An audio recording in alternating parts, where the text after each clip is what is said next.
Sidang Kabinet Paripurna Perdana digelar di Istana Garuda di Ibu Kota Nusantara IKN, Kalimantan Timur, jelang perayaan Hari Ulang Tahun ke-79 Kemerdekaan Republik Indonesia pada Senin 12 Agustus 2024. Presiden terpilih Prabowo Subianto diberikan kesempatan mengomentari pembangunan IKN ke depannya.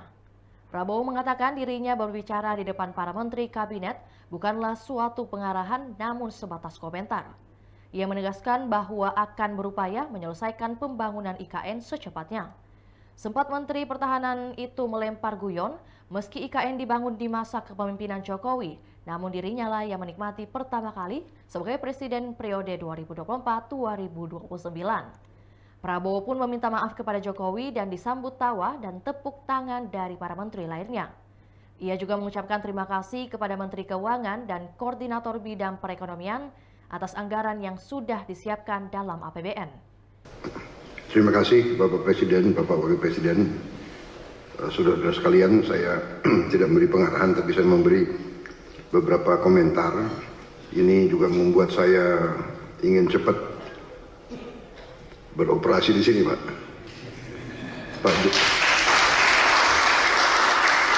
Pak Jokowi yang susah-susah yang menikmati pertama saya, ya itulah takdir, Pak, begitu.